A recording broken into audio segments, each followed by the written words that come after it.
rekao bih, fučka mi se živo. Ali dobro, idemo dalje. Laganini skener. Praktički amnestiramo interpelacijom eklatantno percepiranju sukobu interesa. Laganini skener. Dobrodošli u Skener.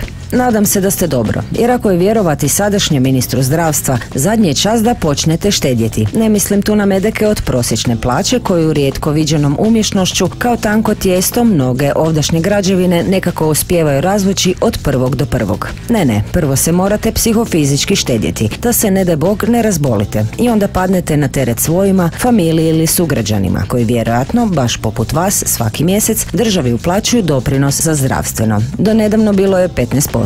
Danas za svekoliki sustav po glavi zaposlenog 16,5%. To sve znamo. Jedino još nismo dokučili kako se i zašto i pored odljeva 190.000 građevina samo u 5 godina iz Hrvatske u zdravstvenoj riznici, državnoj kasi gdje već ne uspijeva akumulirati dovoljno novca iz mjesečnih uplata. 1000 i nešto kunića, ovisno o tome koliko ste plaćeni. Naravno, nisu svi ljudi isti, bolest ne pita, pa neka liječenja koštaju enormne svote. S druge strane, bilo bi dobro da statističari u Hrvatskoj pobroje sve one zdrave kod ren, koji u duhu i prema europskoj obvezi socijalne države u sustav svaki mjesec uredno uplaćuju, a kroz godinu, možda i dulje, ne potroše ni kune, jer su zdravi. Pri 3 godine obećani su nam e-karton, pametne kartice s podacima o pacijentu, puna informatizacija zdravstvenog sustava, a u podlozi se i dalje provlačio kronični sustavni artritis, okoštali dug za lijekove koji se godinama vrti oko 3-4, tko će već pamtiti, milijardi kuna. I one trošarine s cigareta koje su striktno trebale ići za rješavanje dimova u zdravstvu, koliko su samo te cifre na mjesečnoj bazi, a pušači, kao i oni koji misle da to nisu, no topla domaća realnost ih pobija, puše i dalje. No dobro, nije sve tako crno i akutno. Evo, ministar se nakon obećane isplate pola milijarde duga za lijekove danas sastaje sa županima. Možda se u zakucima 21 županije, osnivača potrebnih i nažalost nekih sve pustih i suvišnih bolnica, nađe još pokoja kuna, pa da se jednom zauvijek definitivno i konačno prekriže ti famozni vječni dugovi za lijekove, a izmrcvareno zdravstvo napokon stane na zdrave noge.